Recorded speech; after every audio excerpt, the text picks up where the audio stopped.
আজকের এই জুমায় আপনাদের উদ্দেশ্যে আমার খুতবার বিষয় তারাবি, সাহারি ও ইফতার করার গুরুত্ব এবং এর বিধান। সম্মানিত দিনী ভাইয়েরা, আপনারা সকলে জানেন আজকের দিনটা চলে গেলে যে রাত আসছে সেটা হলো 29শে শাবান। আজকে অথবা কালকে যদি চাঁদ উদিত হয় তাহলে আমাদের শুরু হতে যাচ্ছে রমাদান মাস। বছরের শ্রেষ্ঠ মাস এই রমাদান মাসকে ইবাদতের মধ্যে ব্যয় করা একজন মুমিন ও মুসলিমের মৌলিক দায়িত্ব। যে সকল আমল একজন মুমিন, একজন মুসলিম, একজন নারী, একজন পুরুষ রমাদান মাসে করবে তা আল্লাহ তাআলা কোরআন মাজিদে এবং রাসূলুল্লাহ সাল্লাল্লাহু আলাইহি ওয়াসাল্লামের হাদিসের মধ্যে বিস্তারিত উল্লেখ করেছেন। তাই আমাদের প্রত্যেকের সাধ্যমতো আল্লাহ এবং তার রাসূলের দেখানো নীতি অনুযায়ী রমাদান মাসকে সর্বোচ্চ ইবাদতে ব্যয় করার চেষ্টা করা উচিত। যে সকল আমল রমাদান মাস উপলক্ষে একজন মুমিন করে থাকেন সেগুলোর সংক্ষিপ্ত তালিকা আপনার সামনে প্রথমে পেশ করছি। রমাদান মাসে মুমিনের 1 নম্বর কাজ সিয়াম রাখা, 2 নম্বর কাজ কোরআন তেলাওয়াত করা, 3 নম্বর কাজ সাহারি খাওয়া, 4 নম্বর কাজ ইফতার করা, 5 নম্বর কাজ আল্লাহর কাছে বেশি বেশি তাওবা করা, 6 নম্বর কাজ সম্ভব হলে ইতিকাফ করা, 7 নম্বর কাজ যদি এই মাসে অন্যান্য বছর যাকাত দেয় তাহলে এই মাসে যাকাত দেওয়া, 8 নম্বর কাজ এই মাসে বেশি বেশি দান করা, 9 নম্বর কাজ যাকাতুল ফিতর বা ফিতরা আদায় করা, 10 নম্বর কাজ হচ্ছে লাইলাতুল কদর সন্ধান করা। এই 10 কাজ যথাসম্ভব সুন্নতসম্মতভাবে সম্পাদন করার পর একজন মুমিনের ঈদুল ফিতরের সালাত আদায় করে আল্লাহর কাছে শুকরিয়া জ্ঞাপন করা, এটি হলো একজন মুমিন এবং মুসলিমের রমাদান মাসের আমল। তো এই 10টি কাজ যেন আমরা যথাসম্ভব সাধ্যমতো সুন্নাহসম্মতভাবে করতে পারি সেই চেষ্টা প্রত্যেক মুমিনের আর প্রত্যেক মুসলিমের করা উচিত এবং ওই কাজগুলো করার জন্য পূর্বর যে সকল প্রস্তুতি নেওয়া দরকার তা আমাদের প্রত্যেকেরই আজকে থেকেই নিয়ে রাখা উচিত। প্রিয় ভাই, উক্ত 10টি আমলের মধ্যে আজকে আমি আপনাদের সামনে 3টি আমল আলোচনা করতে চাই। প্রথম আমলটি হচ্ছে সাহারি খাওয়া, দ্বিতীয় আমলটি হচ্ছে ইফতার করা, তৃতীয় আমলটি হচ্ছে তারাবিহের সালাত আদায় করা। এই 3টি গুরুত্বপূর্ণ আমল নিয়ে আজকে আমরা খুতবা শেষ করব ইনশাআল্লাহ তাআলা। সম্মানিত দিনী ভাই, আমরা সকলে জানি রমজান মাসে বা রমজান মাসের বাইরে কোনো মুমিন বা মুসলিম যদি সিয়াম রাখেন বা রোজা রাখেন তাহলে তার সিয়াম রাখার পূর্ব একটি কর্ম হলো সাহারি খাওয়া। যদিও আমাদের দেশের জনগণ এটাকে বলা হয় সেহেরি, কিন্তু আসলে শব্দটা হলো সাহারি বা সাহুর। হাদিসে 2টাই শব্দ আসছে, সাহারি বা সাহুর। তো সাহারি খাওয়া রমজান মাসের রোজার জন্য হোক অথবা রমজানের বাইরে রোজার জন্য হোক, এটি একটি গুরুত্বপূর্ণ সুন্নাহ। এই সুন্নাহ সম্মত এই আমলটি প্রত্যেক মুমিনের, প্রত্যেক মুসলিমের বিনা ওজরে কখনো পরিত্যাগ করা উচিত নয়। সাহারি খাওয়া যেমন সুন্নাত, সাহারির সাথে আরও কিছু সুন্নাত জড়িত আছে, এগুলো পালন করাও সুন্নাত, কিন্তু আমরা অজ্ঞতার কারণে সেই গুরুত্বপূর্ণ সুন্নাহগুলো পালন করতে পারি না। আমাদের প্রত্যেকের উচিত সাধ্যমতো সাহারি সংশ্লিষ্ট যে সকল সুন্নাত রয়েছে তা সম্পাদন করা। প্রথমে আসুন সাহারি খেলে কি কল্যাণ। আমাদের নবী মুহাম্মদ সাল্লাল্লাহু আলাইহি ওয়াসাল্লাম বলছেন, তাসাহহারু, তোমরা সবাই রোজার জন্য সাহারি খাও। ফাইন্না ফিস সাহুরি বারাকা, কেন সাহারি খাবা? এই সাহারি এমন একটা খাবার, এমন একটা খাদ্য, এই খাদ্যের মধ্যে রয়েছে তোমাদের জন্য কল্যাণ, তোমাদের জন্য বরকত। সুবহানাল্লাহ।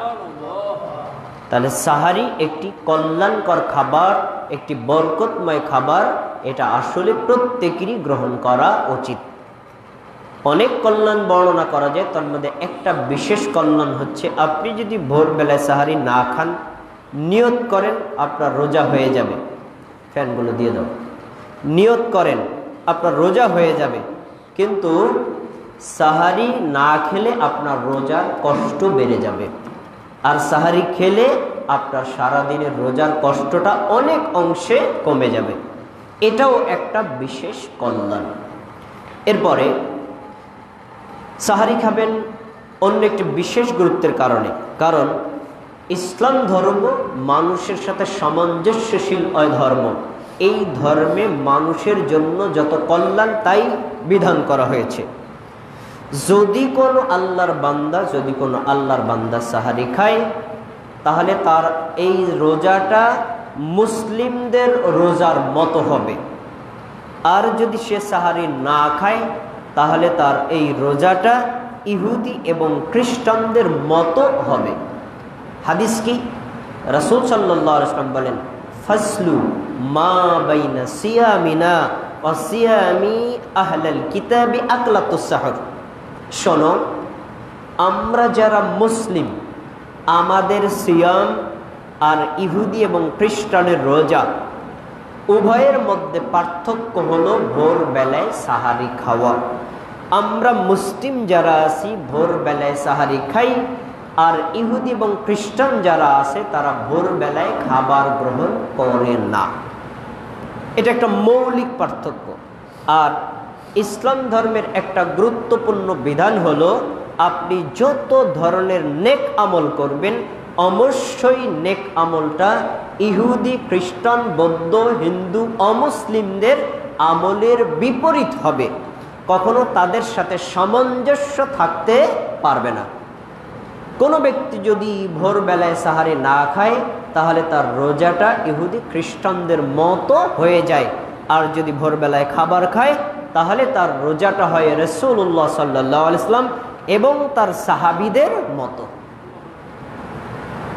সম্মানিত ভাই, এজন্য আমরা প্রত্যেকে সাধ্যমতো ভোরবেলায় একেবারে ক্ষুধা না লাগলেও কমপক্ষে একটা খেজুর অথবা এক ঢোক পানি অথবা এক গ্লাস দুধ দিয়ে হলেও সাহারি খেয়ে তারপরে রোজা রাখব।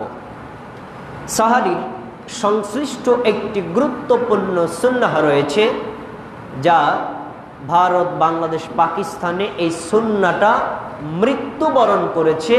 আমাদের এই সুন্নাহটাকে জীবিত করা উচিত। কি সেই মৃত সুন্নাত? মৃত সুন্নাত হলো সাহারির জন্য আজান দেওয়া। আমাদের দেশে এর প্রচলন নেই, অথচ এটি রাসূল সাল্লাল্লাহু আলাইহি ওয়াসাল্লামের সুন্নাত, এটি সাহাবীদের সুন্নাত, এটি তাবেঈদের সুন্নাত। ভাই হান্নান ভাই, কলটা কেটে দেন। এটি রাসূল সাল্লাল্লাহু আলাইহি ওয়াসাল্লামের সুন্নাত, এটি সাহাবীদের সুন্নাত, এটি তাবেঈদের সুন্নাত, কিন্তু আমরা এই সুন্নাত না জানার কারণে পালন করতে পারি না। এজন্য আমাদের প্রত্যেক মুসলিমের উচিত হবে এই সুন্নাত সম্পর্কে ধারণা রাখা। যদি ধারণা না রাখি আমাদের কি অকল্যাণ। শুনুন, ইসলামের একটা নীতি হচ্ছে, আপনি যখন একটা সুন্নাত পালন করবেন না, ওই জায়গাটা কখনো ফাঁকা থাকবে না। ভিডিও হচ্ছে ভিডিও হয় কিনা ওখানে দেখেন, খেয়াল করেন। যদি আপনি একটা সুন্নাত পালন করেন তো আলহামদুলিল্লাহ ভালো, যদি সুন্নাতটা পালন না করেন তাহলে ওই স্থানে একটা বিদআত বসবে। আর বাস্তবে তাই হয়েছে। রাসূল সাল্লাল্লাহু আলাইহি ওয়াসাল্লাম এবং সাহাবীদের সুন্নাত ছিল সাহারির জন্য আজান দিয়ে মানুষদেরকে ঘুম থেকে জাগ্রত করে সাহারি খেতে বলা। আমরা এই সুন্নাতটাকে জবাই করেছি, তার ফল কি হয়েছে?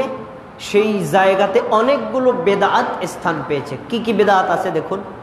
আমাদের দেশের মসজিদগুলোতে ভোরবেলায় সাহারির জন্য গজল চালানো হয়, ইসলামী সঙ্গীত চালানো হয়, মাইকে অথবা সেটে সাইরেন বাজানো হয়।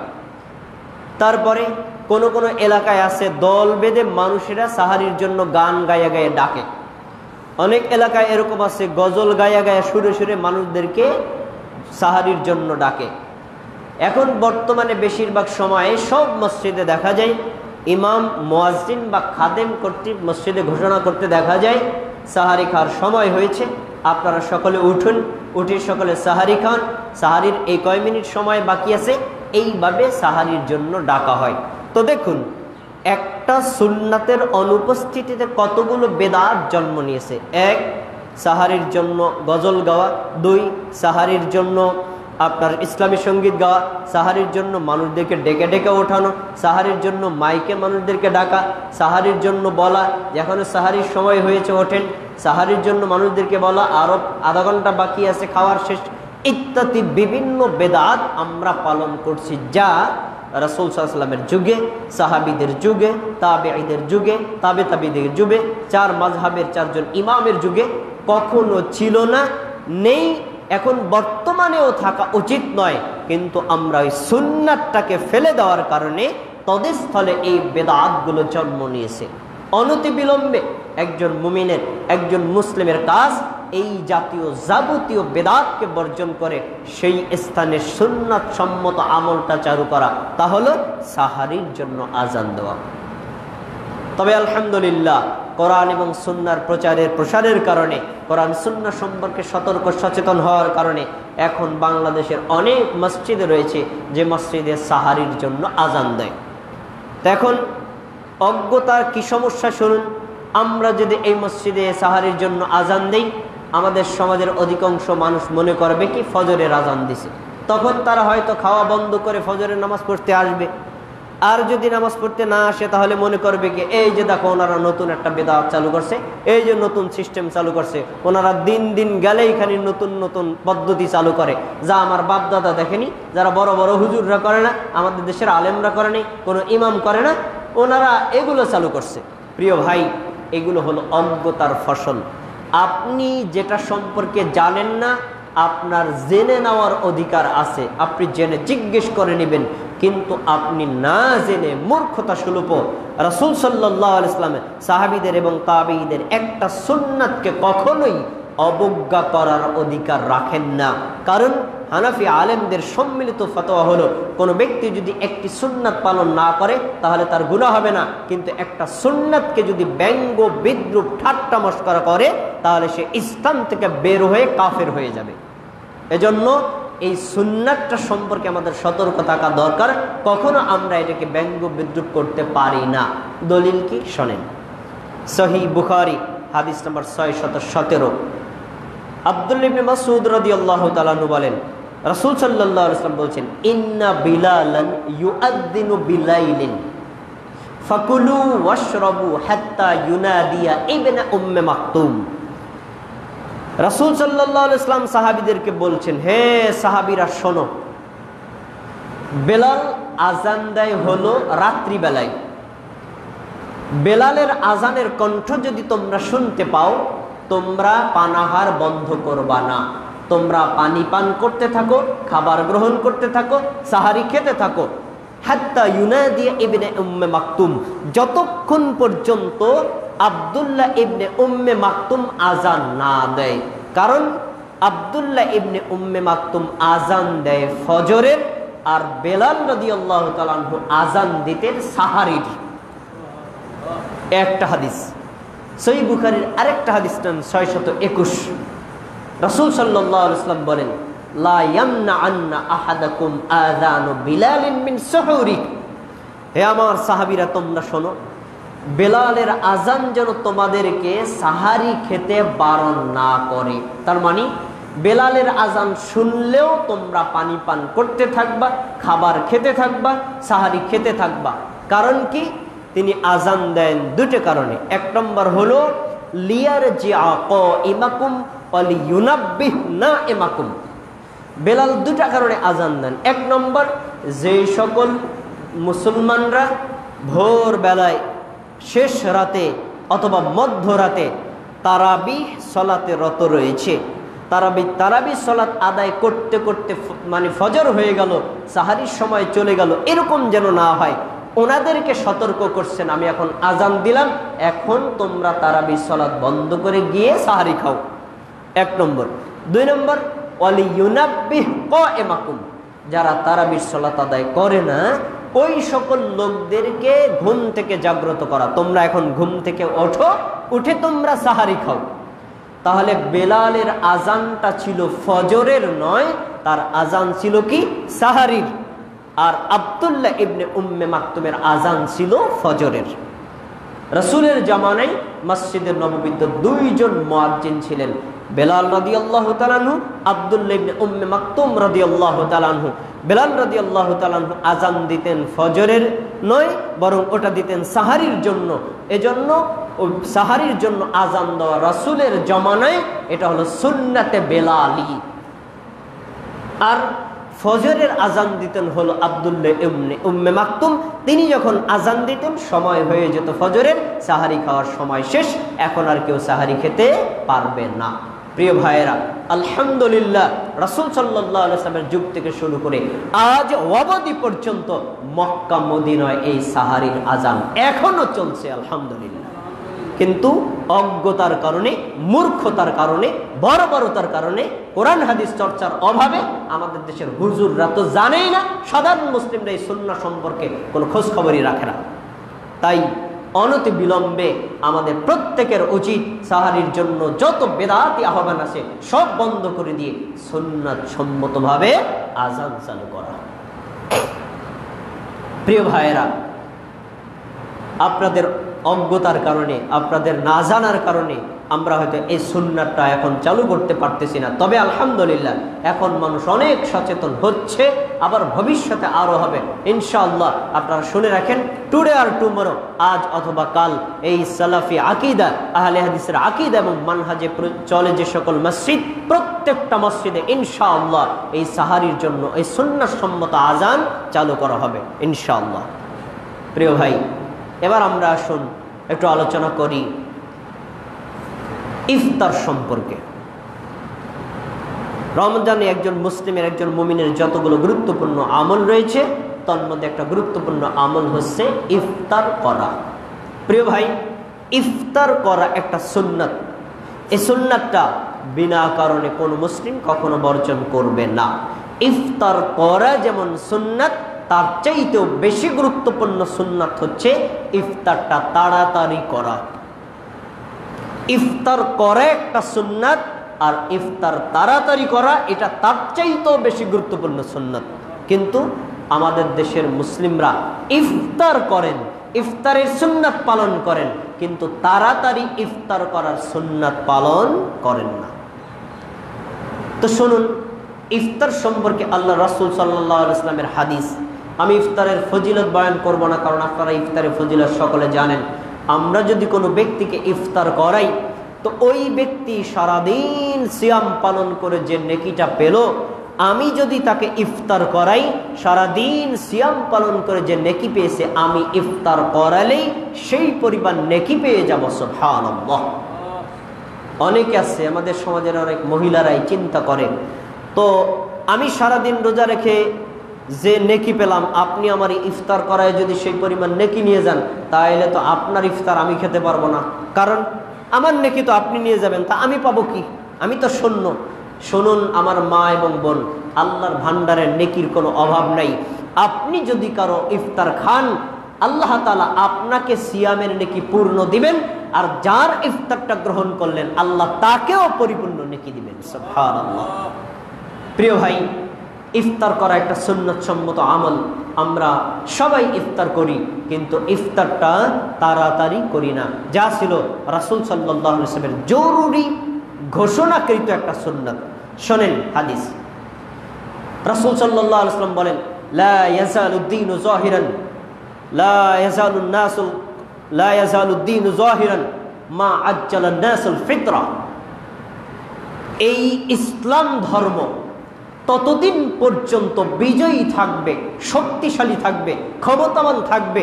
ইসলাম ধর্মের মর্যাদা এবং যত ফজিলত তার সর্বোচ্চ সর্বোচ্চ থাকবে যতদিন পর্যন্ত মুসলমানরা ইফতার তাড়াতাড়ি করবে।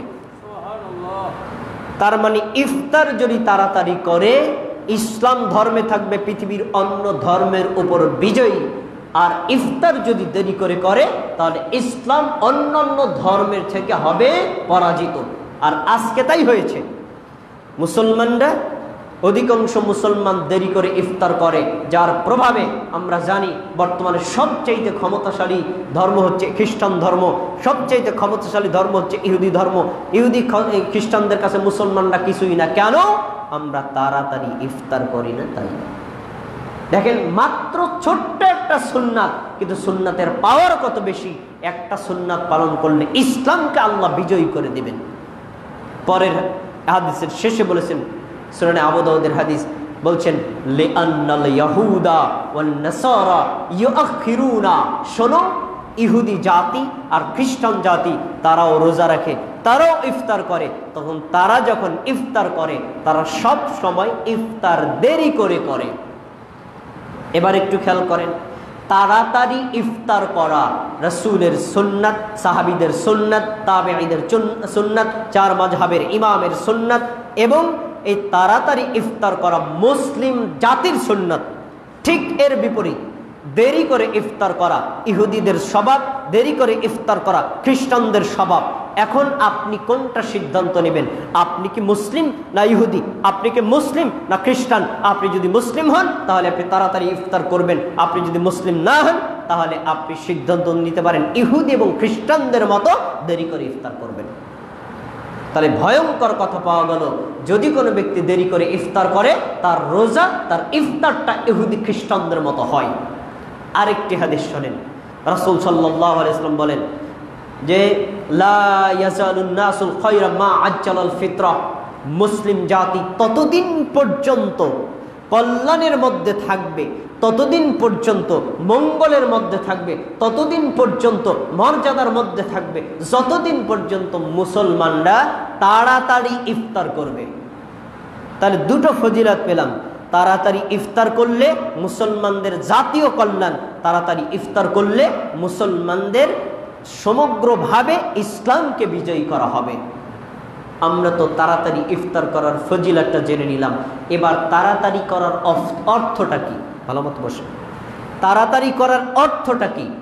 তাড়াতাড়ি করার অর্থ কি সূর্য ডোবার আগে? না, তাড়াতাড়ি করার অর্থ হলো সূর্য অস্ত যাওয়ার সাথে সাথে। 1 মিনিটও দেরি করার অধিকার আপনার অধিকার নাই, 30 সেকেন্ড দেরি করার অধিকার আপনার নাই। তা সূর্য অস্ত গেছে যাওয়ার সাথে সাথে ইফতার করা। কারণ রাসূলের হাদিস সহিহ বুখারীতে রয়েছে, সহিহ মুসলিমে রয়েছে। রাসূল সাল্লাল্লাহু আলাইহি ওয়াসাল্লাম বলেন, ইদা গরাবাতিশ শামসু আফতারা সাইম। সূর্য যখন অস্ত যাবে, তখনই একজন মুসলিম, একজন রোজাদার ইফতার করবে। তাহলে হাদিসে পাওয়া গেল ইফতারের সম্পর্ক সূর্য অস্ত যাওয়ার সাথে। ইফতার সম্পর্ক কিসের সাথে? সূর্য অস্ত যাওয়ার সাথে। আর বাঙালি মুসলমানরা জানে ইফতারের সম্পর্ক মাগরিবের আজানের সাথে। এটাই হলো ভুল। বাঙালি মুসলমানরা কি জানে? ইফতারের সম্পর্ক হলো মাগরিবের আজানের সাথে। না, ইফতারের সম্পর্ক হলো সূর্য অস্ত যাওয়ার সাথে।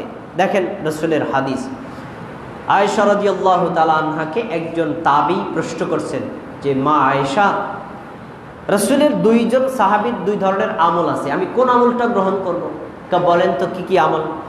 একজন সাহাবীর আমল দেখি, তিনি তাড়াতাড়ি ইফতার করেন, মানে সূর্য অস্ত যাওয়ার সাথে সাথে ইফতার করেন।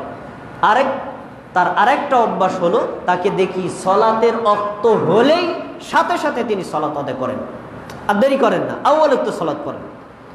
আর আরেকজন সাহাবীর অভ্যাস হলো, তিনি ইফতারটা একটু দেরি করেন, আর তাকে দেখলাম তিনি সালাতের ওয়াক্ত হলে একটু অপেক্ষা করে তারপরে সালাত আদায় করেন। আয়েশা রাদিয়াল্লাহু তাআলা আনহা 2 জন সাহাবীর কথা শুনে 2 জনের কথা জিজ্ঞেস করেন নাই, একজনের কথা জিজ্ঞেস করছেন, বলো তো এই 2 জন সাহাবীর মধ্যে কোন সাহাবী তাড়াতাড়ি ইফতার করে, কোন সাহাবী তাড়াতাড়ি মানে অগ্রিম ওয়াক্তে আউয়াল ওয়াক্তে সালাত আদায় করে? তখন এই তাবি বলছেন, আমি দেখলাম রাসূলের একদম নিকটতম সাহাবী আব্দুল্লাহ ইবনে মাসউদ রাদিয়াল্লাহু তাআলা আনহু তিনি আউয়াল ওয়াক্তে সালাত আদায় করেন আর তিনি আউয়াল ওয়াক্তে ইফতার করেন। তখন আয়েশা রাদিয়াল্লাহু তাআলা আনহা বলছেন, তুমিও এভাবে আমল করো, কারণ আল্লাহর রাসূল সাল্লাল্লাহু আলাইহি ওয়াসাল্লামকে আমি দেখেছি তিনিও ঠিক এইভাবে তাড়াতাড়ি ইফতার করতেন আর আউয়াল ওয়াক্তে সালাত আদায় করতেন। তা সম্মানিত ভাই, তাড়াতাড়ি ইফতার করা আর আউয়াল ওয়াক্তে সালাত আদায় করা এটা কার সুন্নাত? স্বয়ং বিশ্ব নবী মুহাম্মদ রাসূলুল্লাহ সাল্লাল্লাহু আলাইহি ওয়াসাল্লামের সুন্নাত।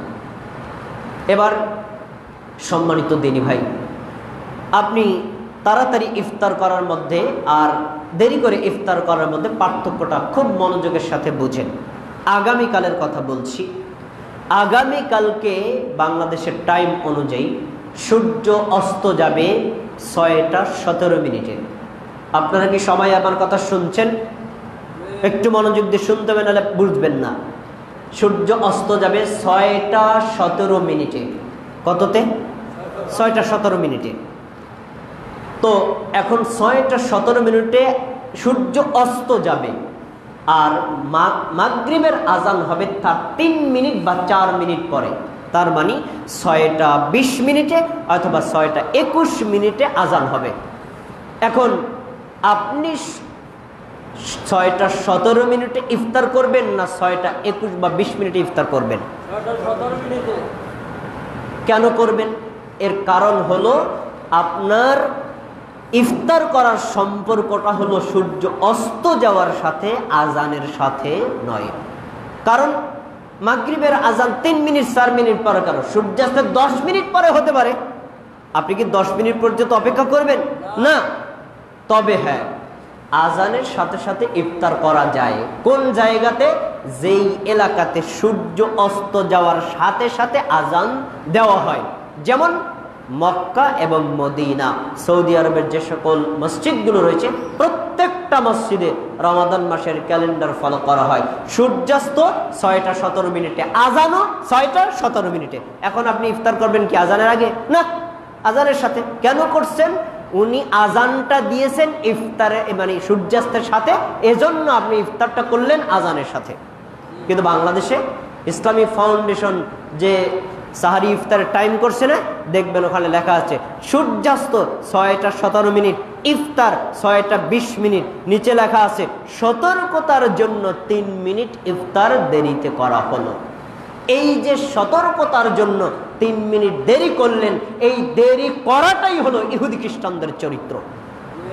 অতএব কোনোভাবেই ইফতারের জন্য দেরি করা যাবে না। প্রিয় ভাই, রাসূলের সুন্নাত, সাহাবীদের সুন্নাত, তাবেঈদের সুন্নাত, তাবে তাবেঈদের সুন্নাত, চার মাযহাবের সুন্নাত, মক্কা মদিনার সুন্নাত, এই সুন্নাত অনুযায়ী আমরা এই মসজিদ থেকে ঠিক সূর্য অস্ত যাওয়ার সাথে সাথে আজান দেই আর সাথে সাথে ইফতার করি। আমাদের আজানের 3 মিনিট পরে আপনারা আজান দেন, তারপরে ইফতার করেন। আর আপনার অজ্ঞতার কারণে ভুলে চায়ের দোকানে, মসজিদে করে বিভিন্ন জায়গাতে আমাদের সমালোচনা করেন। ওনারা এই যে 12 ঘন্টা রোজা রেখে এত অস্থির হয়েছে আর 3টা মিনিট দেরি করতে পারলো না, 3 মিনিট আগেই আজান দিয়ে ইফতার করা শুরু করছে। প্রিয় ভাই, আপনার অভিযোগ একেবারে মিথ্যা। আমি যদি 12 ঘন্টা রোজা রাখতে পারি, 3 মিনিটে কি আমি মারা যাব? না, আমিও তো 3 মিনিট দেরি করতে পারতাম। করিনি কেন? রাসূল সাল্লাল্লাহু আলাইহি ওয়াসাল্লাম নিষেধ করেছেন তাই। দেরি করিনি কেন? সাহাবীদের নিষেধ তাই। দেরি করিনি কেন? ইহুদি খ্রিস্টানদের চরিত্র তাই। তাড়াতাড়ি করেছি কেন? রাসূলের সুন্নাত তাই। তাড়াতাড়ি করলাম কেন? তাবেঈ সাহাবীদের সুন্নাত তাই। তাড়াতাড়ি করলাম কেন? রাসূল সাল্লাল্লাহু আলাইহি ওয়াসাল্লাম এর মধ্যে অনেক কল্যাণের ঘোষণা দিয়েছেন তাই। তাহলে আপনাদের প্রতিও আমাদের বিনীত অনুরোধ, রাসূলের সুন্নাত অনুযায়ী আপনারা সূর্য অস্ত যাওয়ার সাথে সাথে তাড়াতাড়ি ইফতার করবেন। এবার আপনি আমারে ধরেন, কি আপনি আমাগো নিয়ে এত মাথা কামাইছেন কি লিগা? আমরা 12 ঘন্টা যেহেতু না খাইয়া থাকতে পারছি, আরো 1 ঘন্টা থাকতে পারবো, আমরা আরো আধা ঘন্টা পরে ইফতার করবো, তা আপনারা তো মাথা কামাইছে কি লিগা? প্রিয় ভাই, আমার মাথায় একটুও ঘামায় নাই। আপনি আরো 1 ঘন্টা পরে ইফতার করেন, তাতে কোনো সমস্যা নাই। কিন্তু আমি রাসূলের হাদিসের, সাহাবীদের হাদিসের এবং কোরআন এবং সুন্নাহর নির্দেশ অনুযায়ী সুন্নাত সম্মতভাবে তাড়াতাড়ি ইফতার করি। আমার এই সুন্নাত সম্মত আদবের এবং সুন্নাত সম্মতের আমলের সমালোচনা, বিরোধিতা করার অধিকার আল্লাহ আপনাকে দেয় নাই। আপনি আরো 10 মিনিট পরে করেন, আমার কোনো আপত্তি নেই, কিন্তু আমি সুন্নাত সম্মতভাবে তাড়াতাড়ি ইফতার করি, আমার সমালোচনা করার অধিকার আপনার নাই। আপনার একটা অধিকার আছে, কি ভাই? আমরা 4 মিনিট পরে আজান দিয়ে ইফতার করি, আপনি 4 মিনিট আগে করেন, কারণটা কি আমার একটু বোঝান। হ্যাঁ, এই জিজ্ঞেস করার অধিকার আপনার আছে। আপনি যে একটু আগে করলেন, আপনার দলিলটাকে খুলে দেখান, এই কথা বলার অধিকার আপনার আছে। কিন্তু চায়ের দোকানে, মজলিসে, বাজারে, মসজিদে, বাজারে ঘাটে, কৃষি ক্ষেত্রে গিয়ে আপনি আমার সমালোচনা করবেন, এই সমালোচনা, এই গীবত করার অধিকার ইসলাম আপনাকে দেয় নাই। তাই আপনাদের প্রতি আমাদের বিনীত অনুরোধ, আপনারা যথাসম্ভব তাড়াতাড়ি ইফতার করবেন। প্রিয় ভাই, আমি এই প্রসঙ্গে মা বোনদের একটু গুরুত্ব দিচ্ছি। মা বোনরা এ বিষয়ে অবহেলা করে সবচেয়ে বেশি। আমার মায়ের কথা বলছি, আমার মাকে আমি দেখতাম যে একদম ইফতারের সময় হয়ে গেছে, মা ঘর ঝাড়ু দিচ্ছে, রান্নাঘর রেডি করছে, সব কিছু গুছগাছ করছে, এদিন না আজান শুরু হয়ে গেছে। আমি বললাম, মা ইফতার করবেন না? আয় রে বেটা, চুপ থাক, 12 ঘন্টা থাকতে পারছি, আর 10 মিনিটকে মরিয়ে যাবো? আজান হোক পরে করি। আজানও শেষ, তার 5 মিনিট পরে মা করে ইফতার। এরকম কি আপনার আবার মা বোনের চরিত্র আছে না? প্রিয় মা, প্রিয় বোন, হ্যাঁ, আপনি আরো 10 মিনিট পরে করতে পারেন, এ কথা সত্য, আপনার রোজা হবে এটাও সত্য, কিন্তু তাড়াতাড়ি ইফতার করার যে কল্যাণ, এই কল্যাণ আপনি কোনোদিন হাসিল করতে পারবেন না। তাই আমরা সকলে যথাসম্ভব সূর্য অস্ত যাওয়ার সাথে সাথে ইফতার করার চেষ্টা করব। আল্লাহ আমাদের সবাইকে তৌফিক দান করুন, সবাই বলে আমিন। প্রিয় ভাই, আমি আপনাদের সামনে আরেকটি গুরুত্বপূর্ণ আমল নিয়ে আলোচনা করতে চাই। সে আমলটা হচ্ছে তারাবিহের সালাত। রমাদান মাসে যে 10টা আমল একজন মুমিন, একজন মুসলিম অতিরিক্ত করেন, তার মধ্যে একটা গুরুত্বপূর্ণ আমল হচ্ছে তারাবিহের সালাত আদায় করা। প্রথমে তারাবিহ সালাত কাকে বলে? সম্মানিত ভাই, তারাউই এই শব্দটা আরবি, বহু বছর, এক বছর হচ্ছে তারউই হাতুন। তারউই হাতুন শব্দের অর্থ হলো বিশ্রাম নেওয়া, আর তারাউই মানে বিশ্রাম নেওয়ার সলাত সমূহ।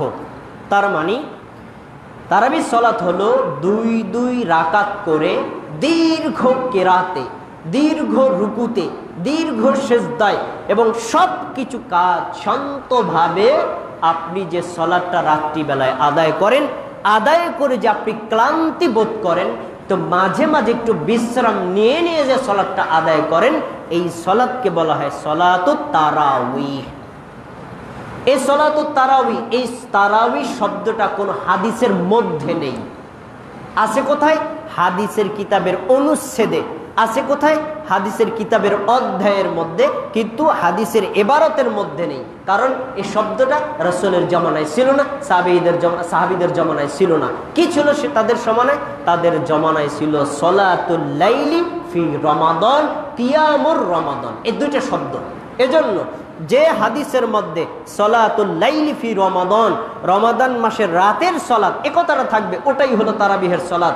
আর কিয়ামে রমাদান মানে রমজান মাসের কিয়াম, এ কথাটা থাকবে, ওইটাই বুঝতে হবে তারাবিহের সলাত। তো প্রিয় ভাই, তারাবিহের সলাত আদায় করা একটা গুরুত্বপূর্ণ সুন্নাত।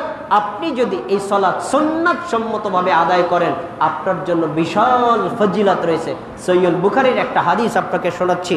আবু হুরায়রা রাদিয়াল্লাহু তাআলা বলেন, আল্লাহর নবী মুহাম্মদ সাল্লাল্লাহু আলাইহি ওয়াসাল্লাম বলেন, মান কামা রমাদান, যে ব্যক্তি রমাদান মাসের কিয়াম আদায় করলো, মানে তারাবিহের সালাত আদায় করলো, ঈমানান, ঈমানের সাথে, ওয়াহতিসাবান, নেকির আশায়, গফিরা লাহু মা তাকাদ্দামা মিন যামবিহি, ওই ব্যক্তির আল্লাহ পূর্ববর্তী পাপগুলো ক্ষমা করে দিলেন। সুবহানাল্লাহ।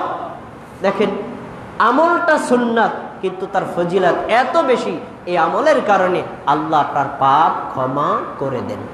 তো যে আমল করলে পাপ ক্ষমা পাওয়া যায়, আমরা কি সে আমলটা করব না ছাড়ব? করব। এখন এই তারাবিহের সালাত আদায় করা রাসূলের ঘোষিত একটা সুন্নাত। এই আমলটা করা যেমন সুন্নাত, এই আমলটা রাসূলের তরিকায় করাও সুন্নাত। খুব মনোযোগ দিয়ে শুনতে হবে। তারাবিহের সালাত আদায় করা যেমন সুন্নাত, এই সালাতটা রাসূলের তরিকায় আদায় করাটাও সুন্নাত। কিন্তু আমরা সালাত আদায় করি কিন্তু রাসূলের সুন্নাত তরিকা কেউ ফলো করি না। কিভাবে আপনি আদায় করেন? আপনি হিসাব করলেন, আজকে আমি এশা পড়লাম 4 রাকাত, তারপরে পড়লাম এশা 2 রাকাত, মোট হলো 6 রাকাত, তারপরে আবার বেতের আছে 3 রাকাত, মোট হলো 9 রাকাত, এরপরে আছে 20 রাকাত তারাবি, মোট হলো 29 রাকাত। ওরে সুবহানাল্লাহ, 29 রাকাত নামাজ। এই জায়গায় ইমাম সাহেব আপনি কিন্তু ডনফিনের মেশিনের গতিতে চলবেন, আপনার এবং পার্শ্ববর্তী ইমামের সাথে প্রতিযোগিতা হবে। আপনি যদি তার আগে শেষ করতে পারেন তাহলে আপনি হলেন ধন্যবাদ পাওয়া যোগ্য ইমাম। এই হলো বাংলাদেশের চরিত্র। কিন্তু হাদিসে একদম তার বিপরীত উল্লেখ করা হয়েছে। আপনি ফরজ সালাত যেভাবে আদায় করেন, সুন্নাত সালাত যেভাবে আদায় করেন, ফরজ এবং সুন্নাত সালাতের সাথে আরো বেশি শান্ত, আরো বেশি সুন্দর, আরো বেশি দীর্ঘ কেরাত দিয়ে আরো বেশি শান্তভাবে আদায় করা, এটা তারাবিহের সালাত। কিন্তু বাঙালিরা বুঝেছে তারাবি মানে তাড়াতাড়ির নামাজ। এটা হলো স্বয়ং হাদিস বিরোধী আমল। তো আসুন, এটা কেন হয়েছে? কারণ হলো, ওরে আল্লাহ 29 রাকাত নামাজ শেষ করতে হবে, এই জন্য মানে রাকাত সংখ্যা বৃদ্ধি করে মানুষের মধ্যে আমরা তাড়াহুড়া যুক্ত করে দিয়েছি। কিন্তু রাসূল সাল্লাল্লাহু আলাইহি ওয়াসাল্লামের সুন্নাতের মধ্যে যদি আপনি ফিরে যান, আপনার মধ্যে কোনোদিন তাড়াহুড়া কাজ করবে না। সেটা কি? রাসূল সাল্লাল্লাহু আলাইহি ওয়াসাল্লামের সুন্নাত, সাহাবীদের সুন্নাত, তাবেঈদের সুন্নাত, চার মাযহাবে ইমামের সুন্নাত, সকলের সুন্নাত ছিল। সাহাবায়ে কেরাম তারা প্রত্যেকে তারাবিহের সালাত আদায় করতেন 8 রাকাত, এবং ওই 8 রাকাত সালাত আদায় করতেন একেবারে শান্তশিষ্টভাবে, এত সুন্দরভাবে করতেন যে সৌন্দর্যতার বর্ণনা আয়েশা রাদিয়াল্লাহু তাআলা আনহা তিনি বলছেন, এটা দেওয়ার মতো ভাষাই আমার জানা নাই, এত সুন্দর করে পড়তেন। তো শুনুন, আমরা যারা 20 রাকাত তারাবিহে পড়ি তাদের সাথে আমাদের কোনো শত্রুতা নাই। যারা 20 রাকাত তারাবি পড়েন তাদের সাথে আমরা কোনো ঝগড়াও করি না। তাদেরকে অনুরোধ করি, ভাই আপনি 20 কেন, আরো 50 রাকাত বাড়াইয়া পড়েন, কিন্তু নামাজটা সুন্দর করে পড়েন। তাড়াহুড়া কেন করেন বলেন? তাড়াহুড়া করে আপনি পুরো নামাজটা কেন বাতিল করেন? 1। 2 নম্বর, আপনি যেহেতু নামাজটা পড়েন, নামাজটা পড়ার আগে একটু দলিলটা জেনে নেন। আপনি যে আমলটা করেন, শুধু আমল কি করলেই হবে? এটার দলিল জানা লাগবে না, যে আপনার দলিলটা কোরআনে কোথায় আছে, হাদিসে কোথায় আছে, থাকলে তার অবস্থানটা কি, হাদিসটা সহিহ না জয়ীফ, হাদিসটা কি বানানো, হাদিসটা কি আমলযোগ্য, এটা একটু জেনে শুনে করবেন না? না বাপদাদা 14 গোষ্ঠী তার উপর করবেন? বাপদাদা কি আপনার কবরে জবাব দিয়ে দিবে? বাপদাদা কি মুনকার নাকিরের জবাব দিতে পারবে? বাপদাদা কি আল্লাহর কাছে আপনাকে পার করে দিতে পারবে? বাপদাদা কি আপনাকে হাউজে কাউসারে সুপারিশ করাতে পারবে? পারবে না। বরং আপনার উচিত হচ্ছে জেনে বুঝে তারপরে আমলটা করা। প্রিয় ভাই, আমাদের দেশের মানুষগুলো 20 রাকাত তারাবির সালাত আদায় করে, কিন্তু দুঃখের বিষয় অধিকাংশ লোক 20 রাকাত তারাবিহের দলিলই জানে না। আসেন আমরা একটু তাদের দলিলগুলো শুনিয়ে দেই, যারা জানে না তারা একটু নিয়ে নেন আপনাদের দলিলগুলো কি। 1 নম্বর দলিল, রাসূলের নামে বানানো একটা মিথ্যা হাদিস। রাসূল সাল্লাল্লাহু আলাইহি ওয়াসাল্লাম নাকি 20 রাকাত তারাবি পড়েছেন। দলিলটা কোথায়? দলিলটা মানুষ গড়া একটা হাদিস বর্ণিত হয়েছে, আপনার এই হাদিসটা শোনাই। বর্ণিত হয়েছে মুসান্নাফে ইবনে আবি শাইবা 7692। আব্দুল্লাহ ইবনে আব্বাস রাদিয়াল্লাহু তাআলা বলেন, রাসূল সাল্লাল্লাহু আলাইহি ওয়াসাল্লাম রমজান মাসে 20 রাকাত সালাত আদায় করতেন আর বিতের আদায় করতেন। এই হাদিসের বর্ণনাকারীদের মধ্যে একজন রাবীর নাম ইব্রাহিম ইবনে ওসমান। এই ইব্রাহিম ইবনে ওসমান সম্পর্কে মুহাদ্দিসদের চরম মন্তব্য শুনুন। ইমাম তিরমিজি রাহিমাহুল্লাহ বলেন, হুয়া মুনকিরুল হাদিস, হুয়া মুনকারুল হাদিস। এই হাদিসের বর্ণনাকারী তিনি হচ্ছেন মুনকারুল হাদিস, তার থেকে হাদিস গ্রহণযোগ্য করার মতো নয়। ইমাম বাইহাকি রাহিমাহুল্লাহ বলেন, এই হাদিসটা তিনি একাই বর্ণনা করেছেন, তার মতো অন্য কোন তাবি সাহাবী এভাবে হাদিস বর্ণনা করেন নাই, অতএব এই হাদিসটা গ্রহণযোগ্য নয়। সুতরাং রাসূল সাল্লাল্লাহু আলাইহি ওয়াসাল্লাম 20 রাকাত তারাবি পড়েছেন মর্মে একটা বানোয়াট হাদিস আছে, যা কখনো গ্রহণযোগ্য নয়। 2, তারা দলিল দিয়ে থাকেন ওমর রাদিয়াল্লাহু তাআলা আনহু নিজে 20 রাকাত পড়েছেন আর পড়তে আদেশ করেছেন। আচ্ছা, কোথায় শোনেন দলিল? এতেও রয়েছে একটা বানোয়াট হাদিস। হাদিসটি কোথায় বর্ণিত হয়েছে? বর্ণিত হয়েছে সুনানে আপনার আবু দাউদের মধ্যে। সুনানে আবু দাউদের হাদিস নম্বর 1431 নম্বর হাদিস। হাদিসটা বর্ণনা হলো এই, ওমর ইবনে খাত্তাব রাদিয়াল্লাহু তাআলা উবাই ইবনে কাবকে ইমাম বানালেন আর লোকদেরকে বললেন তোমরা ইমামের পিছনে দাঁড়াও, বাকি সবাই মুক্তাদি আর উবাই হলেন কি ইমাম। আচ্ছা, ফাকানা ইউসাল্লি বিহিম 20 লাইলাতান।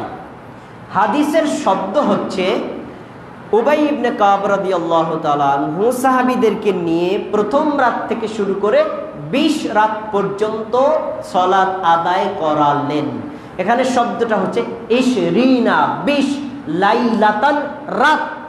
কিন্তু দেওবন্দের হানাফিরা তাদের 20 রাকাতের দলিল বানাতে গিয়ে এই জায়গাতে একটা শব্দ কেটে দিয়ে একটা শব্দ ঢুকাই দিছে। কি? এই লাইলাতানের স্থানে তারা বসাই দিছে রাকাতান। তার মানে এখন অর্থ করেন ওমর ইবনে খাত্তাব রাদিয়াল্লাহু তাআলা আনহু উবাই ইবনে কাবকে 20 রাকাত পড়ার আদেশ করছেন। কিন্তু হাদিসের মূল শব্দটা কি? ওমর ইবনে খাত্তাব রাদিয়াল্লাহু তাআলা আনহু উবাই ইবনে কাবকে ইমাম বানিয়ে বললেন, তিনি তাদেরকে নিয়ে 20 রাত সালাত আদায় করালেন। তার মানে এখানে রাকাতটাকে যুক্ত করা হয়েছে আর রাত শব্দটাকে উঠায় দিয়েছে নিজেদের আমল প্রতিষ্ঠা করার জন্য। অত্যন্ত কষ্টকর বিষয়, যারা হাদিসের উপর এরকম সন্ত্রাসী করে, হাদিসের উপরে এভাবে ছুরি চালায়, হাদিসকে জবাই করে, তাদের উপর ইসলামী বিধানের কোনো আত্মবিশ্বাসী রাখার কোনো সুযোগ নেই। না, আপনি আপনার নিজের আমল প্রতিষ্ঠা করার জন্য রাসূল এবং সাহাবীদের হাদিসকে জবাই করবেন, এই অধিকার আপনাকে দিল কে? প্রিয় ভাই, আপনি আমাকে জোর করে ধরবেন, তারা যেটা যুক্ত করছে তার দলিল কি? আপনি বানায়া বললেন কেন? প্রিয় ভাই, আবু দাউদ এমন একটা হাদিসের কিতাব, বর্তমান বিশ্বে 200 রাষ্ট্র আছে, একটা রাষ্ট্র বাকি নেই যেখানে সুনানে আবু দাউদের কিতাব নাই। আমি যদি বাংলাদেশে আবু দাউদ জালিয়াতি করি বা বাকি 199টা রাষ্ট্রের হাদিসের আবু দাউদ মিলান, আমার জালিয়াতি ধরা পড়ে যাবে। এজন্য কোরআন এবং হাদিস এমন সূক্ষ্ম জ্ঞান, এইখানে জালিয়াতি করে পার পাওয়ার কোনো সুযোগ নাই।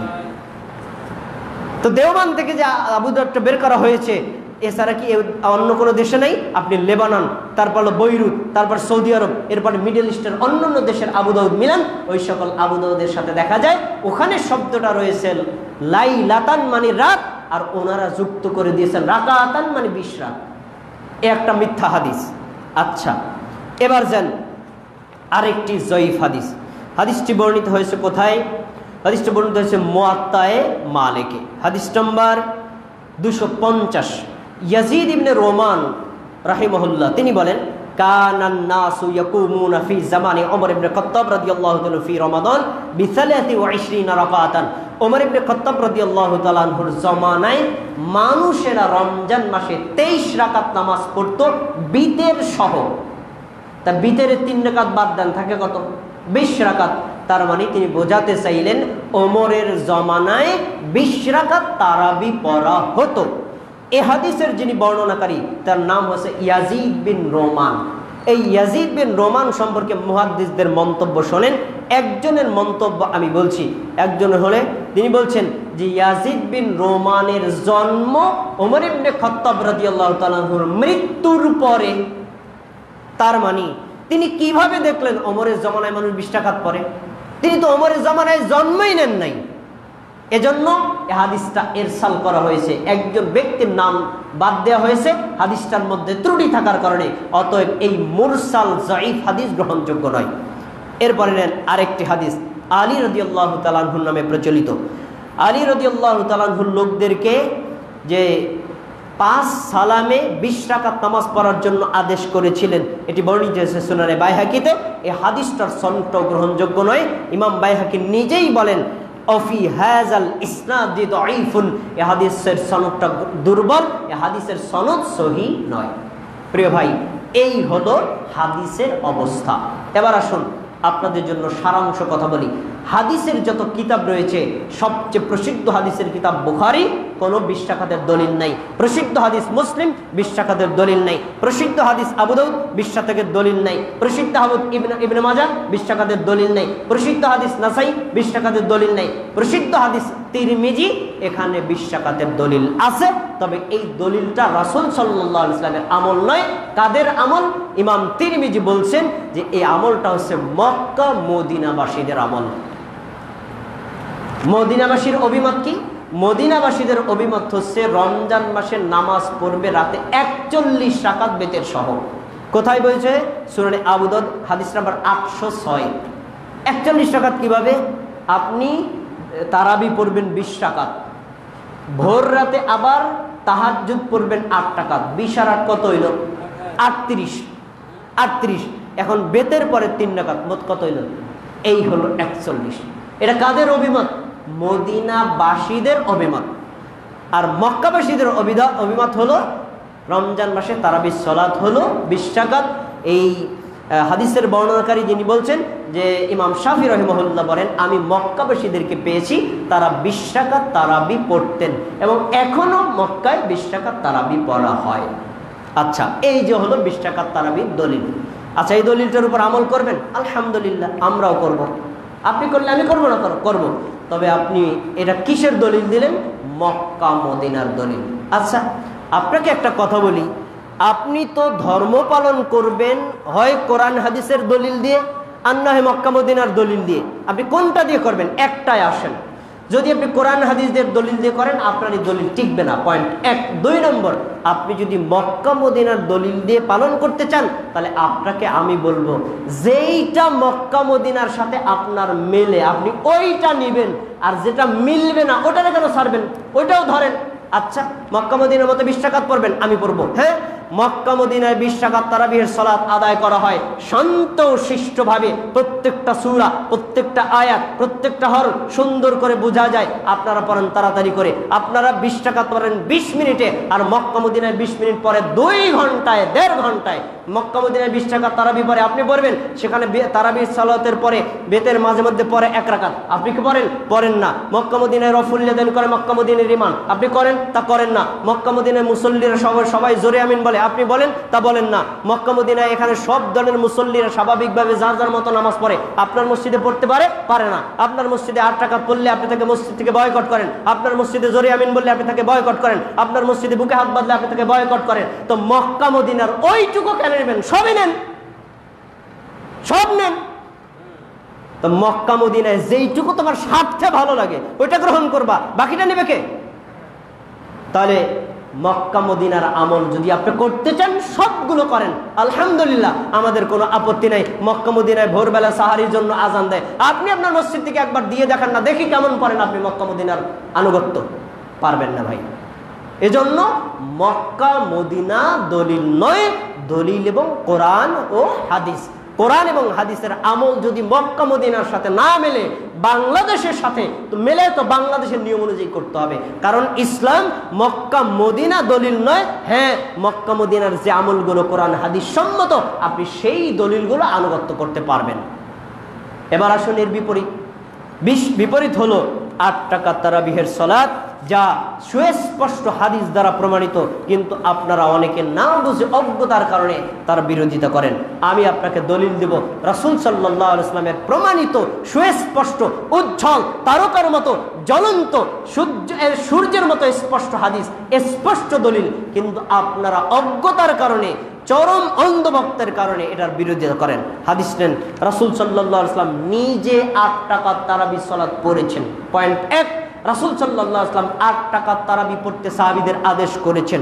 পয়েন্ট 2, ওমর ইবনে খাত্তাব রাদিয়াল্লাহু তাআলা আনহু তিনিও 8 রাকাত তারাবি পড়ার জন্য আদেশ করেছেন। এটা চূড়ান্ত সত্য দলিল, তা অস্বীকার করার কোনো সুযোগ নেই। আমি এখন আপনাদের সামনে আপনাদের কিতাব খুলে দেখাবো। আগে শোনেন হাদিস। সহিহুল বুখারী, দেওবন্দের যে বুখারী প্রকাশিত, হাদিস নাম্বার 1968, পৃষ্ঠা নাম্বার 269। হাদিসটা শোনেন। আন আবি সালামা ইবনে আব্দুর রহমান, আবু সালামা ইবনে আব্দুর রহমান, তিনি একজন তাবী, তিনি বলছেন আন্নাহু সাআলা আয়েশা রাদিয়াল্লাহু তাআলা আনহা কাইফা কানাত সালাতু রাসূলিল্লাহি সাল্লাল্লাহু আলাইহি ওয়াসাল্লাম। রাসূলের স্ত্রী আয়েশা রাদিয়াল্লাহু তাআলা আনহাকে জিজ্ঞেস করা হলো যে রমজান মাসে আল্লাহর রাসূল রাত্রিবেলায় কি রূপ সালাত আদায় করতেন। প্রশ্ন করেছেন একজন তাবী, কার কাছে? রাসূলের স্ত্রী আয়েশাকে। কার আমল সম্পর্কে? রাসূলের আমল সম্পর্কে। এবার আয়েশার জবাব শুনেন। ফাকালাত, আয়েশা রাদিয়াল্লাহু তাআলা আনহা বলছেন, মা কানা ইয়াজিদু ফি রমাদান ওয়ালা ফি গায়রিহি আলা 11 রাকাতান। শুনে রাখো, রাসূল সাল্লাল্লাহু আলাইহি ওয়াসাল্লাম রমজানের বাইরে হোক আর রমজানের ভিতরে হোক তিনি 11 রাকাতের বেশি সালাত আদায় করতেন না। রাসূল কয় রাকাত সালাত আদায় করতেন? 11 রাকাত। 11 রাকাতের মধ্যে 3 রাকাত হলো বিতর আর 8 রাকাত হলো তারাবিহের সালাত। আচ্ছা, এই দলিলটা যখন আপনাকে শোনাবো তখন আপনি বলবেন কি আপনার দলিল গ্রহণযোগ্য না। কেন? এটা হলো তাহাজ্জুদের নামাজের কথা। কারণ আমরা তো সারা বছরে তারাবির নামাজ পড়ি না, তারাবি পড়ি রমজান মাসে। আর হাদিসে যে উল্লেখ করা হলো রমজানের বাইরে ভিতরে উভয় সময়, এটা তো তাহাজ্জুদ। দারুণ কথা। আপনি যে তাহাজ্জুদ এটাকে জোর করে বললেন, এ হাদিসের বর্ণনাকারী ইমাম বুখারী, এই হাদিসের যিনি সংকলন করেছেন ইমাম বুখারী। দেখেন এই হাদিসের কিতাবটা, এটা হলো দেওবন্দি সাফা, হানাফিদের লেখা কিতাব। এটা আহলে হাদিসের মাদ্রাসায়ও পড়ানো হয়, এটা আবার হানাফিদের মাদ্রাসায়ও পড়ানো হয়। আমি তাদের কিতাব খুলে দেখাচ্ছি। তারা যে বলল এটা যে তাহাজ্জুদের হাদিস, এটা তারাবিহের হাদিস না, আমি তাদের কিতাবের মধ্যে দেখাচ্ছি। দেখেন 229 পৃষ্ঠা, আমি একটু বের করে আপনাদেরকে দেখাই কি লেখা এখানে। 229 নম্বর পৃষ্ঠায় আমি খুললাম, অধ্যায়টা পরে পড়ছি। হাদিস নম্বর দেখেন 1968, যে হাদিসটা আমি আপনাকে তেলাওয়াত করে শোনালাম। এই হাদিসটা উল্লেখ করার আগে ইমাম বুখারী রাহিমাহুল্লাহ একটা অধ্যায় লিখেছিলেন। অধ্যায়ের নামটা ছিল কিতাবু সলাতুত তারাবি, তারাবি সলাতের অধ্যায়। শব্দটা কি? কিতাবু সলাতুত তারাবি, তারাবি সলাতের অধ্যায়। তো এই অধ্যায় শব্দটা যদি এখানে থাকে আর ওই হাদিসটা যদি কোনো ছাত্র পড়ে, তাহলে প্রত্যেক ছাত্র বুঝবে যে এই হাদিস দ্বারা 8 রাকাত তারাবি সাবেত প্রমাণিত। তাহলে ছাত্র কি করবে? 8 রাকাত তারাবি পড়া শুরু করবে। এই জন্য ওনারা করছে কি দেখেন, হাদিসের মধ্যে জবাই বলছে কি এইখান থেকে কিতাবু সলাতুত তারাবি এই শব্দটা উঠাইয়া ওই কোনায় ছোট্ট করে লিখে দিছে, যা আপনার দূরবীন দিয়ে দেখা লাগবে, সাধারণ চোখে যেন দেখতে না পারেন। এই যে উপরে লিখে দিছে কিতাবু সলাতুত তারাবি। দেখি কি হয়, এইখানে তো ছাত্র তাকাবে না, ছাত্র তাকাবে মাঝখানে, কারণ মাঝখানে হলো হাদিস, বাইরে হলো ছোট্ট ছোট করে লেখা টিকা। তো টিকা তো ছাত্র দেখবে না, তাহলে ছাত্রকে বোঝানো যাবে বেড়া এটা তারাবির নামাজ না, বেড়া এটা তাহাজ্জুদের নামাজ। ছাত্র তো বুঝবে, বুঝে গেছি বুঝে গেছি। শোনেন তাহলে এখানে স্পষ্ট শব্দ উল্লেখ করা কিতাবু সলাতুত তারাবি। এজন্য ইসলামী ফাউন্ডেশন থেকে যখন বুখারী অনুবাদ করা হয়েছে তখন তারা কিন্তু এই জালিয়াতি এটা আর করেন নাই। দেওবন্দের জালিয়াতি বন্ধ করে দিয়ে সরকারিভাবে যেহেতু করা হয়, সম্পাদনা পরিষদ দিয়ে করা হয়, তারা কিন্তু এই শব্দটা ঠিকই যুক্ত করে দিয়েছে কিতাবু সলাতুত তারাবি। এটা হলো তারাবি সলাতের অধ্যায়। তাহলে এটাই হলো চূড়ান্ত সিদ্ধান্ত। আমার নবী মুহাম্মদ সাল্লাল্লাহু আলাইহি ওয়াসাল্লাম 8 রাকাত তারাবি পড়েছেন, যা সহিহ বুখারীতে জ্বলন্ত দলিল এবং আপনাদের হানাফিদের দলিল। আচ্ছা এবার আসেন, রাসূল সাল্লাল্লাহু আলাইহি ওয়াসাল্লাম 8 রাকাত তারাবি পড়তে আদেশ করেছেন। তিনি নিজে তো পড়েছেন, পড়তেও আদেশ করেছেন। দলিল শুনেন, রাসূল সাল্লাল্লাহু আলাইহি ওয়াসাল্লাম আদেশটা কি? যে আন জাবির রাদিয়াল্লাহু তাআলা আনহু সাল্লাবিনা রাসূলুল্লাহ সাল্লাল্লাহু আলাইহি ওয়াসাল্লাম ফি শাহরি রমাদান 8 রাকাতিন ওয়া আওতারা। জাবির রাদিয়াল্লাহু তাআলা আনহু বলেন, নবী সাল্লাল্লাহু আলাইহি ওয়াসাল্লাম আমাদেরকে নিয়ে 8 রাকাত সালাত আদায় করেছেন রমজান মাসে, আবার বেতরও পড়েছেন। তাহলে আগের হাদিসে যেটা পাওয়া গেল রাসূল সাল্লাল্লাহু আলাইহি ওয়াসাল্লাম তিনি 8 রাকাত পড়তেন, আর এই হাদিসেও পাওয়া গেল জাবির রাদিয়াল্লাহু তাআলা থেকে তিনি 8 রাকাত পড়েছেন। এবার আসেন, বলা হয় যে রাসূল সাল্লাল্লাহু আলাইহি ওয়াসাল্লাম যা পরে পড়ুক, আমাদের দেখার দরকার নাই। খোলাফায়ে রাশিদিন আমাদের দলিল। তো খোলাফায়ে রাশিদিনের মধ্যে কে দলিল? ওমর ইবনে খাত্তাব দলিল, তিনি 20 রাকাত তারাবি চালু করেছেন। এবার ওমর ইবনে খাত্তাবের দলিল মুয়াত্তায়ে মালিক হাদিস নম্বর 379 পৃষ্ঠা নম্বর হলো 40। আনি ইয়াজিদ ইবনে রোমান আন্নাহু ক্বালা, ইয়াজিদ ইবনে রোমান রাদিয়াল্লাহু তাআলা আনহু বলেন, ক্বালা আমারা ওমর ইবনে খাত্তাব রাদিয়াল্লাহু তাআলা আনহু উবাই ইবনে কাব ওয়া তামিম আদ-দারিয়া আইয়াকুমা লিন-নাস বি 11 রাকাতান। যে ওমর ইবনে খাত্তাব রাদিয়াল্লাহু তাআলা আনহু উবাই ইবনে কাব তামিমদারি দুইজন সাহাবীকে আদেশ করেছেন, তারা দুইজন যেন সাহাবীদেরকে নিয়ে জামাতের সাথে 8 রাকাত তারাবি পড়েন। তো দুইজন কেন? পুরুষদের ইমাম ছিলেন উবাই ইবনে কাব আর নারীদের ইমাম ছিলেন তামিমদারি। এই দুইজনে 8 রাকাত তারাবি জন্য সাহাবীদেরকে নিয়ে পড়েন। এই আদেশ ছিল কার? ওমর ইবনে খাত্তাব রাদিয়াল্লাহু তাআলা আনহু। অতএব ওমর ইবনে খাত্তাব রাদিয়াল্লাহু তাআলা আনহু তিনি যে 20 রাকাত পড়ার আদেশ করেছেন এটা কখনোভাবেই গ্রহণযোগ্য নয়। আচ্ছা, আমরা মোটামুটি একটা দলিল আপনাদের সামনে পেশ করলাম। বিস্তারিত আলোচনা করলে অনেক কথা, আপনাদের মনে জমে থাকা কিছু প্রশ্ন এই সালাত সম্পর্কে দেখেন আমরা কি কি প্রশ্ন করি। এক, নফল ইবাদত কি নির্ধারিত? যত ইচ্ছা তত পড়া যায় না, কারণ তারাবির নামাজটা তো নফল। আমি 8 রাকাত পড়বো, 10 রাকাত পড়বো, আমি 20 রাকাত করবো, আরো 2 রাকাত 4 রাকাত বাড়াইয়া পড়বো, তার আপত্তিটা কি? উত্তর হলো ইবাদত নফল হলেও নির্ধারিত, মন গড়া বা ইচ্ছা মতো করার অধিকার কারো নাই। দলিল একটা দলিল দিয়ে আপনারে। আচ্ছা, আপনারা যখন ফজরের নামাজ পড়েন, ফরজ পড়েন কয় রাকাত? কথা বলেন, কয় রাকাত? ফরজের আগে সুন্নাত পড়েন কয় রাকাত? আচ্ছা, সুন্নাত এটা একটা নফল ইবাদত, আমি 3 রাকাত পড়লাম, কোনো সমস্যা আছে? কি সমস্যা? নফল ইবাদত না, আমার মন মতো বেশি করবো। উত্তর কি? পুরো নামাজটাই বাতিল। আচ্ছা, আরো 1 রাকাত বাইরে লাগে, আমি 4 রাকাত সুন্নাত পড়বো, হবে? উত্তর কি? পুরো ইবাদতটাই বাতিল। তাহলে বোঝা যাচ্ছে ইবাদত নফল হলেও মন গড়া করার অধিকার কারো নাই।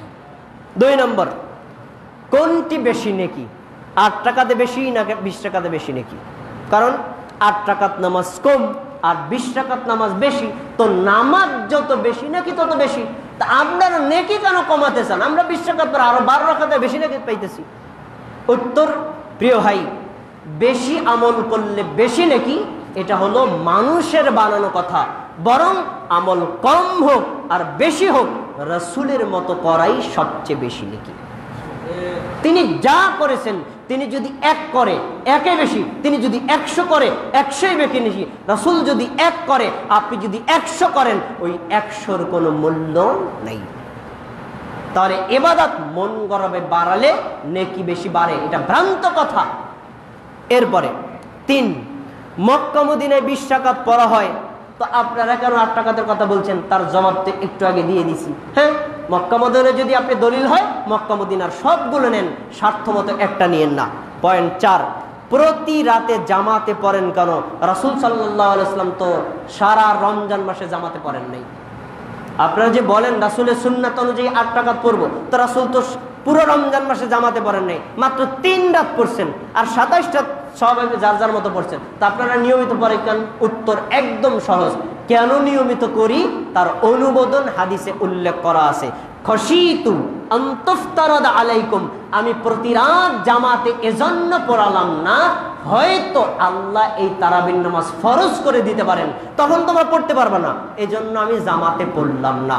আচ্ছা, রাসূল সাল্লাল্লাহু আলাইহি ওয়াসাল্লাম থাকতে ফরজ হওয়ার আশঙ্কা ছিল, আপনি যদি সারা জীবন পড়েন, ফরজ হওয়ার কোনো আশঙ্কা আছে? নেই। তাহলে এই জন্য আমরা প্রতি রাত পড়তে পারি। আচ্ছা, 5, সারা বছর তারাবি পড়েন না কেন? আপনারা যে বলেন তারাবি তাহাজ্জুদ একই নামাজ, তো আপনি সারা বছর তাহাজ্জুদ নামাজ পড়বেন। প্রিয় ভাই, আমরা সারা বছরই তারাবি পড়ি আর সারা বছরই তাহাজ্জুদ পড়ি। তো কিভাবে পড়েন? যেটাকে তাহাজ্জুদ ওটাই হলো তারাবি, যেটা তারাবি ওটাই হলো তাহাজ্জুদ। রমজানের মধ্যে পড়লে ওর নাম হয় তারাবি, রমজানের বাইরে পড়লে তাহাজ্জুদ। আমরা সারা বছরে তাহাজ্জুদ পড়ি, তবে আজান দিয়ে আপনাকে শুনাইয়ে পড়ি না যে আমি তাহাজ্জুদ গুজার মানুষ। এরপরে আসেন, 20 রাকাত সাহাবীদের সুন্নাত মানেন না কেন? আমাদের উপর অভিযোগ, সাহাবীদের সুন্নাত মানেন না কেন? আচ্ছা, ভালো কথা, রাসূলের সুন্নাত থাকলে সাহাবীদের সুন্নাতের কোনো দরকার নাই। হ্যাঁ, যেই জায়গাতে রাসূলের সুন্নাত থাকবে না ওই জায়গাতে সাহাবীদের সুন্নাত মানা যাবে, কিন্তু রাসূলের সুন্নাত থাকলে অন্য কারো সুন্নাত গ্রহণযোগ্য নয়। আমি কি সাহাবীদের উম্মত না রাসূলের উম্মত? রাসূলের উম্মত। এরপরে 1 রাকাত বেতের পড়েন কেন? আমাদের উপর অভিযোগ, কারণ আপনারা যে 8 রাকাতের দলিল দিলেন, ওই দলিলের মধ্যে উল্লেখ করা বেতের নামাজ 3 রাকাত। আপনারা বেতের পরেন 1 রাকাত, আবার তারাবি পরেন 8 রাকাত, এর কারণটা কি? উত্তর একেবারে সহজ। শোনেন, আমরা বেতের সালাত 1 রাকাতও পড়ি, 3 রাকাতও পড়ি, 5 রাকাতও পড়ি। 1 রাকাত পড়লে যারা 3 রাকাত 5 রাকাত পড়ে তাদের কখনো বিরোধিতা করি না। আমরা 3 রাকাত পড়লে 1 রাকাত 5 রাকাতের বিরোধিতা করি না। কিন্তু আপনি যে 3 রাকাত পড়েন আর বাকি 1 রাকাত 5 রাকাতের বিরোধিতা করেন, এ অধিকার কোথায় পেলেন বলেন? কারণ রাসূল সাল্লাল্লাহু আলাইহি ওয়াসাল্লাম তো বলেছেন, যার ভালো লাগে সে 1 রাকাত বেতের পড়ো, যার ভালো লাগে সে 3 রাকাত বেতের পড়ে, যার ভালো লাগে সে 5 রাকাত বেতের পড়ুক, তিনটাই সহিহ। আপনি একটা মানেন, বাকি 2টা বর্জন করেন কেন? এরপরে আসেন যে আহলে হাদিসরা ইবাদত কমায় কেন? আমরা 20 রাকাত মানুষের বেশি ইবাদত করতে বলি, আর আপনারা বলেন 12 রাকাত বাদ দেখেন 8 রাকাত পড়েন, তা আরো 12 রাকাত নামাজ কমাই দিলে কমাইতে আসছেন কেন? আপনারা শর্টকাট হুজুর, আমাকে কি কয়? আমরা শর্টকাট হুজুর।